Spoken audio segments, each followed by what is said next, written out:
read. So something that would be completely legible in black might not be legible in red or green. Yeah. But if I have a doc cam, I can bring Sharpies. Mm-hmm. And my Sharpies have darker ink. I can write on a piece of paper as large as I want. I can switch it out for a different piece of paper, right? I might not be able to get as much content in there, but I actually, the moment when I started using my DocCam to organize my course when I was teaching rhetoric was sort of a game changer for everybody being on the same page and everybody following instructions. Because I would give instructions, I would write them as I gave them. Even if I handed them out worksheets that had the instructions, there were at least 3 or 4 students who couldn't quite follow what I was doing. So if I wrote it as I explained it to them and like put it in bullet points, that was another instance where I realized at the very end of the semester I had a student with a linguistic processing disorder who had not disclosed to me. And so I didn't know how to accommodate that student. But I had been actually struggling to make those accommodations the entire semester without a knowledge of what I was trying to accommodate because I wanted them to be successful in class. So here are the accommodations that UT often gives, right? Extended time on exams, reduced distraction, copies of notes or slides. Do you use slides in your language class? What do you use them for? Are you providing them to the students? I've had, sorry, those were just sort of generic rhetorical questions, right? I've been in language classes where professors use slides. Is the font large enough on your slide? This is a bad slide, I will say. It works for the space, but if the space were much bigger, these words are much too small. I would have needed to break this up across 2 or 3 slides for students to be able to read it. Permission to record lectures. I've seen this one several times. Flexible attendance, flexible deadlines, preferential seating, use of a laptop or alternative text. And some of these we can accommodate, some of these we can't. So, universal design says that we're incorporating flexibility from the very beginning. And I'm not going to read this whole quote because you have physical copies of it. But it helps to plan the curriculum in ways that reduce barriers to learning and facilitate meaningful participation by all students from the very start of it. This is where we start talking about our syllabus. And we've actually talked a lot about the things I'm going to talk about from here on, just in our conversation. But I'm going to keep going with it. So I think that language classrooms are already an excellent example of universal design for learning. Because, and I'm quoting UDL on campus, variability is the rule, not the exception. Right? We are teaching 4 skills. Every single thing that we introduce to students is already incorporating 4 skills. At the same time, we also isolate those skills on occasion for testing, which then is where we start getting to our problems. But also, students engage with a variety of media sources, video, audio, image, and text. We use images all the time to test vocabulary, right? We don't want students just to translate. Social learning is fundamental to student progress. This is a huge part of universal design for learning, right? We're already doing this. Yes, yay us. So, I add my but. But sometimes we need to isolate skills in language instruction that make certain types of materials less accessible. And sometimes our multimedia materials are not available in accessible formats. You know, I have found maybe 2 videos in Arabic that have subtitles. That's it, right? I don't know, and I don't know how to do that in any other way other than to subtitle them myself or create transcripts. And sometimes I do create. We actually have created transcripts for all of the videos that are in our textbook as a teaching team. Some of us have done this individually, some people have done it in groups. Unfortunately, we might not share those materials as frequently as we should, but they exist. So, how can we combat in those moments where we can't meet those goals? Where we do have to say, okay, you have to listen to this video, and I can't provide you with subtitles because this is actually a listening exercise. What are some things we can do? We can be frank with students about why they're asked to do certain assignments in certain ways. One of the biggest problems I've had, one of the biggest complaints I've had from students is that we have this assignment in Arabic, and I'm just going to use all my Arabic examples, that's what I've got. Every single chapter, the students have a recording of all of the vocabulary, and it's in their sentences for every single vocabulary word, and we make them write every single one of them. And then we correct it, and then they correct it, and they're expected to go back and listen to it again. And they hate it. They think this is a huge waste of their time, that this is busy work, why would you dare make me do this? And it's like, well, you know, when you write down your sentence, you are learning to differentiate the moments where one word stops and the next word starts. You are learning to recognize your vocabulary and context. You are learning to pick up on grammar. You are learning how to construct a sentence. We are actually meeting a lot of learning objectives doing this. I'm not just making you practice handwriting. But my students don't realize that until I say to them, no, this isn't handwriting practice.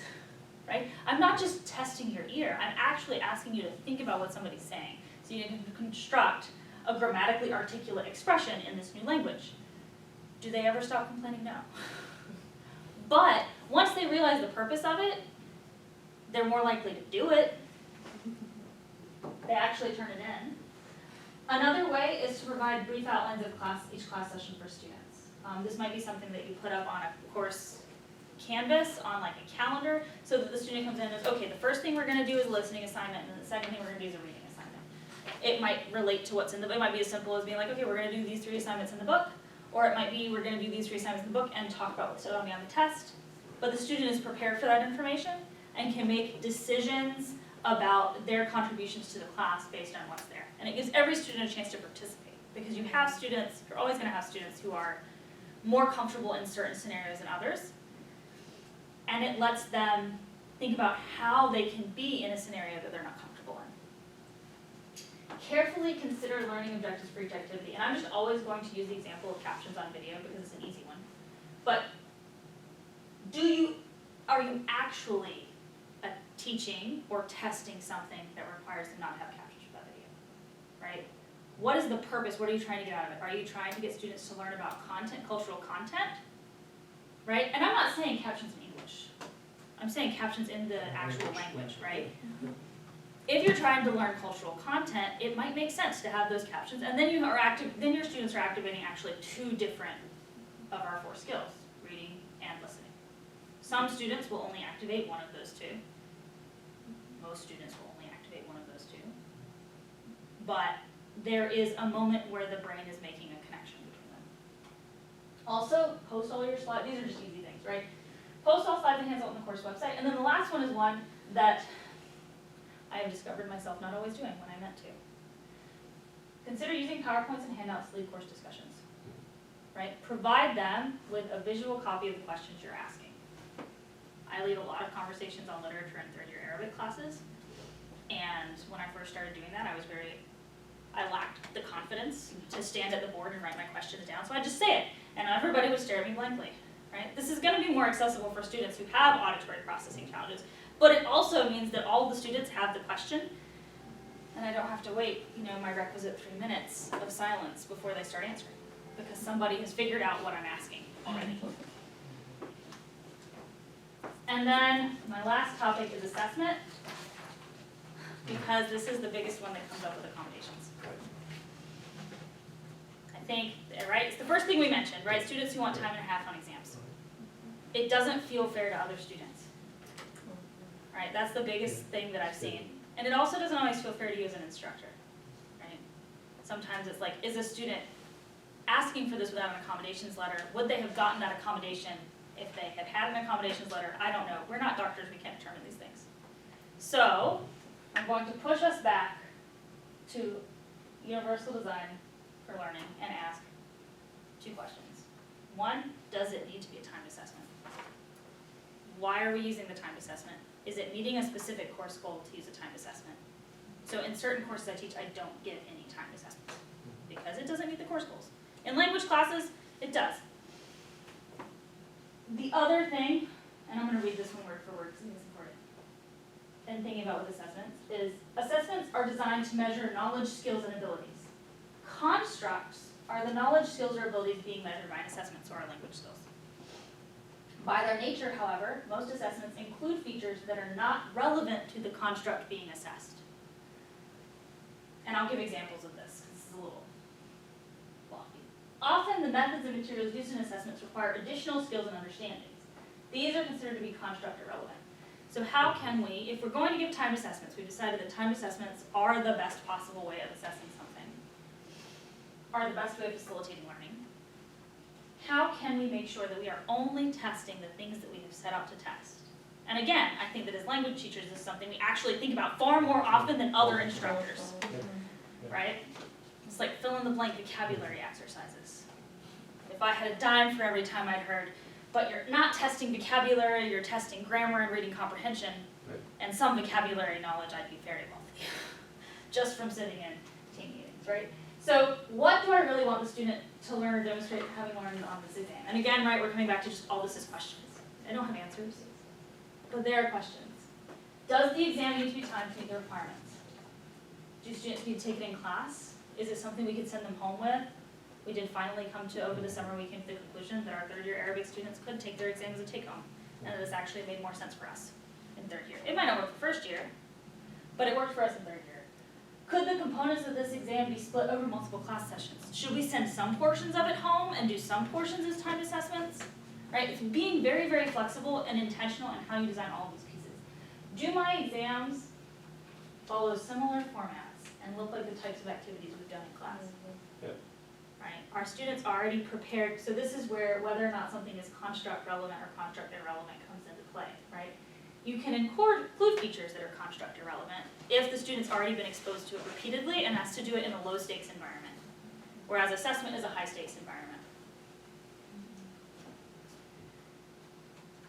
This is a fun one, the first one, that I learned in a Persian class when we discovered that the textbook was not accessible for colorblind students. Do students need to be able to see color to answer the questions or distinguish the different sections of the exam? Right? We, in Arabic and Persian, our text is joined, and we needed to teach students to write letters in 3 different ways. And we would identify what we wwere talking about based on color. But students who were red, green, colorblind could not distinguish between the marked letter and the other letters in the line. Or am I actually giving a test on colors, and have I just been like, put a picture of a red car and been like, describe this picture? And my student who's red, green, colorblind is like, this is a car. Well, actually, again, you had car 2 chapters ago, guy. What are we missing? And then you realize, oh wait, they can't say that because they don't see it, right? And how can we incorporate things into it to help them see it? Or can I offer options within the exam that might meet the same requirements? I think this comes up in essay sections, but there are other ways you can do it in other parts. Could students demonstrate mastery of the concepts with responses that are either creative or analytical? We've also done this a lot in Arabic. So where we assign something, we're like, you can only write a creative thing. You have to tell me a story, right? But they could tell you a story that is about their own personal life, that's truthful, if for a student that might have challenges inventing something fictitious. So you just have to give them the option between those 2 things. They still narrate, they still describe an experience. But they aren't being asked to show us what good creative writers they are, or what good argumentative writers they are, unless that's actually part of the course design. And this last one is just one that I like to ask myself. How did students react the last time we did this type of assessment? Was it particularly stressful? Or how could I lower student affect while ascertaining mastery of concepts? Also, if I'm asking myself, and I didn't put stuff here, why was it particularly stressful? Because a lot of times it's not stressful because it's hard. It's not that there's like a difficulty. And again, all of these things are already built into our language pedagogy. So a lot of us are familiar with these questions, right? I've seen tests where students reacted really poorly to a test not because they didn't understand the content. They may have excelled in actually taking the test, but because they didn't feel like it matched their expectations. And so then we had to go back and ask ourselves, okay, why didn't this meet student expectations? Why were they so upset about it? And was this something they should have been, like, was it worth it for them to be upset about it? Or are there ways we can change it? When I say worth it for them to be upset about it, I mean, does it meet pedagogical goals of like demonstrating mastery? Like, do we have to do it this way? Okay. And I talked a little bit more than I intended to, but this was So these are my sources. I will say I really, really like this webpage, Universal Design for Learning in Higher Education. One thing that they do is, I think as humanities instructors and language instructors, we're familiar with a lot of the concepts, but they strive to make what they're doing relevant for the sciences and mathematics, which I think is really important. Again, I guess, thank you very much for this opportunity to talk about something that I am way too excited about.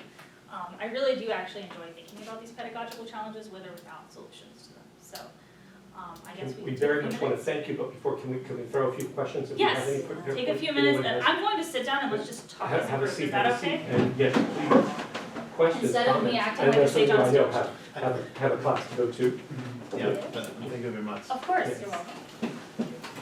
Well, I want to throw one out that actually you prompted at the beginning. I'm curious in your, because you said you didn't have an answer to the which is more inclusive of the policy statements. I'm torn on this. I find actually the inclusivity policy statements to be real problems. Either it's too much information that still is going to miss something or someone, or it's not enough information, as you were giving us good examples for. Is it a case that is less more for these statements, or is it, what's your rule of thumb? Just kind of your professional opinion, is it better to try to be as inclusive as possible in a policy statement, or is it better to say kind of see me? I go back and forth, to be totally honest. And like I said, none of those were my Right, policy statements. right, So what right. I do when I honestly, I think I rewrite mine, every time I have an opportunity to rewrite it, I rewrite it. I have never Yeah. managed to keep one from 2 semesters. Actually, I'm on the job market right now and I'm sending off syllabi, and the inclusivity statement gets rewritten every single time, and I just can't, like, I shouldn't do it, but, you know, every time I look at the syllabus and I'm redesigning it for their particular job, I look at that inclusivity statement, like, maybe there's a better way to say this. But what I try to think about, there's a couple things. One, I want to think about who is the advocate, right? What are students being asked to do by the statement? Are there places I can lead them? I obviously would never write a statement that says, you absolutely have to, I will not provide any accommodations unless you have a letter. Right. I also want to include myself and say, you know, maybe say there are certain things that I've already done in the syllabus in an effort to make it more inclusive, whether or not I give examples, right? I strive to make this an inclusive and welcoming environment, right? And as part of that, I ask you to come to me. Another thing that I've done that I think is really important with this is actually, for classes where it's reasonable to do so, schedule small meetings with students at the very beginning of the semester. So I do that. Yeah. I have experimented in previous Mhm. semesters, just like a homework assignment is that my students have to come meet with me Exactly. for 10 minutes Right. in office hours. Mhm. If only because there are so many students who just will be like, That's right. oh, I wanted to come talk to you before the test, but I didn't know where your office was, and it's like, you don't have an excuse. Now you know, you have found it. Well, in a Yeah. related vein, you were saying, what are some of the things we've done to change? This is purely by accident, similar to this idea, because I had done we need to meet sometime in the first week or two of classes, where everyone has to come in, but I've changed what I put in for what office hours are, which used to just be the time and place, to what you might come to me for in office hours. Oh, And I actually do bullet point about 8 different things. You know, you can come to over homework, you can come to ask questions about things that didn't get answered in class. And then I really did put, you can come to talk to me about problems I didn't say problems, I'm trying to say, I think I use accommodations for homework assignments, test taking, so forth. You can come to me just to talk. And actually, it's funny, the number of students who've said they never had understood what we did for, what office hours meant for faculty. For TAs, yes, but faculty, it was like we were some kind of wizards or something. You had to ask, you know, there would be a secret door knock or something to get in. Yeah. I really would have students come by and say, you know, I didn't know you could just come by and talk to a professor. Seriously? You know, it was really, and absolutely, Yeah. that shifted the conversations that occurred during office hours from that point on. I started doing that about 2 years ago for the undergrads, especially first-year students in language. Yeah, so sometimes it is that you recognize that there is no perfect syllabus policy, Right, that there are certain Right. points you have to hit. You need to direct students to student services for disabilities, Right. you need to provide them contact information. You might want to explain to them why they would go to them. That's what I That's a like good most point. about the one from Rice, is that last part where she says, you would go to them to get accommodations letters, let me see that actually. To get accommodations letters, so that you don't have to disclose, right? If you have a diagnosis, they can help you document your needs and create an accommodation plan. By making a plan with them, you can ensure appropriate accommodations without disclosing your condition or diagnosis to course instructors. Because some students don't realize that that letter, before they get it, doesn't tell us, it doesn't say, oh, this student has an anxiety disorder, or oh, this student has a learning disability, which they would find to stigmatize them in a course. that's right. And they just don't know that that's not in the letter, and that all the letter says is, give me a note taker. It's so funny that you put up such a simple exercise you've done here, just with the two different Yeah. alternatives to UTs. Ours is so inadequate. I actually don't like the first sentence, which I never realized I didn't like. And I've had a student actually in office hours say, when I said, why didn't you get a letter from SDS because you, Clearly need it. well, it was, I'm addicted to painkillers, was what came out. And I said, you really should have accommodations. I mean, I can do something, but you've got 4 classes. You should have a letter. And honestly, she said to me, but it's not a disability. I don't have a disability, I just have a drug problem. I'm sure the look on my face kind of said, well, because I really should get a, let me just kind of send you over there right now. Yeah, and so I worry this kind of, if you are a student with a disability or think you have one, that again puts it back to the student to say, so do I or don't I? Yeah. Is this condition something that maybe everybody has this? And So I want you to know. Exactly. I don't want to be viewed as a weak person. Exactly, and even this, for example, where it says, if you have a diagnosis, again, right, for some people, that's actually a challenge. For some people with disabilities, getting a diagnosis is very, very difficult. So it's like, if you are talking to a medical professional about something regularly that might, I mean, there are other ways we can say this, and I think diagnosis is perfectly fine. But again, like, the words that we use sometimes do pose challenges. And making sure that students even know what's going on, right? And, because we do have long syllabi with a lot of different boilerplate, and I don't want to disparage UT's statement, because it meets all of the needs, and honestly, they have another statement that I didn't include that's more inclusive. They gave another example of an inclusive statement as well. But again, that statement didn't say what they actually do, or why you might go to them. And this statement also, this is a very long statement, right? This course is intended for all RISE students, including, and then they list everything. And the webpage this is on has like 50 some odd of these. So there's lots of different examples. Right. I'm probably exaggerating, there's probably fewer than 50, but it was a lot. And this one in particular felt that the statements that were given at their institution never recognized that accommodations were for students with disabilities. It just was labeled accommodations policy. Right. And the only mention of the word disability was in the name of the office. So then they were like, okay, well, what does that mean?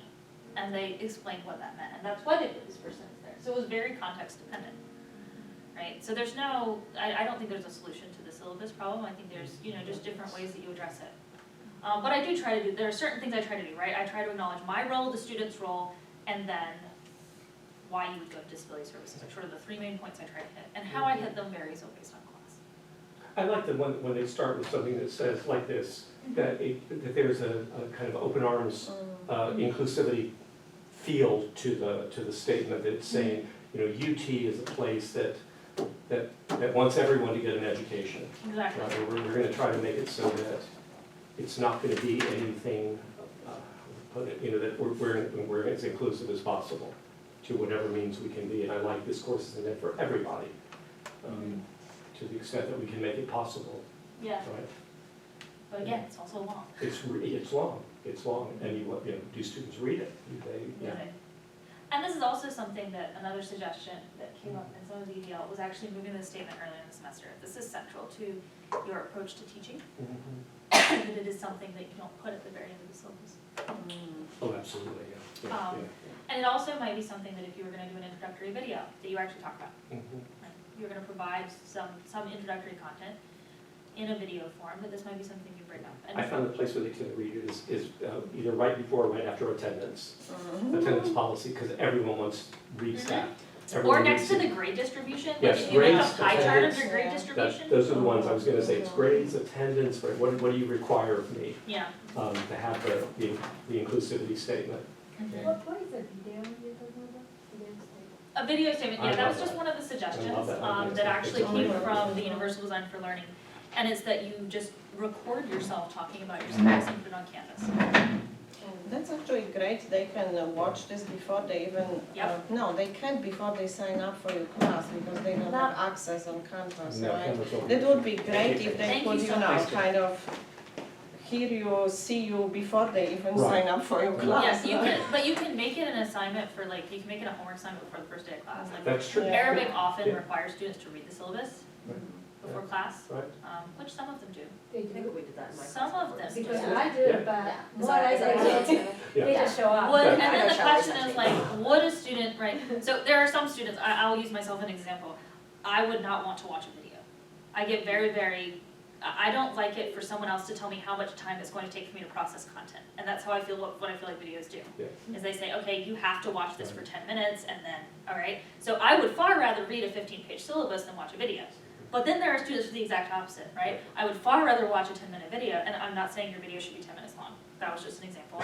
I'd far rather watch a video than read a 15-page syllabus, so it's sort of providing multiple modalities of access for content.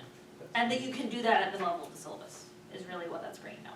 But also, like, if you were to do that, this website, it's on the last page, the one that I pointed out. The Universal Design for Learning in Higher Education, UDL on campus.cas.org, actually has information about about what we might include in those videos, That's cool. so. Kim, thank you so Yes, much for thank so you. much food for thought as well as just straight out information. Really, this is terrific, and it's so applicable to all of our, not just our language programs, to all the other content courses we teach. So thank you as always, and everyone, thank you all for showing up yet again in this wonderful Yeah, good thank you Texas for Texas coming. winter. And please do check the website, check our online materials for our spring schedule. We will have another set of Language Matters and Texas Language Center events coming up this Yeah. spring as well. Thank you. Thank you. And thank you So glad. for being active and engaged and First interested time in this to, material. first time this location. I Right, wanted is it? to Yes, say. that's right. Yeah. Oh, no, I didn't Really think nice. of language. And you know, Didn't I? Or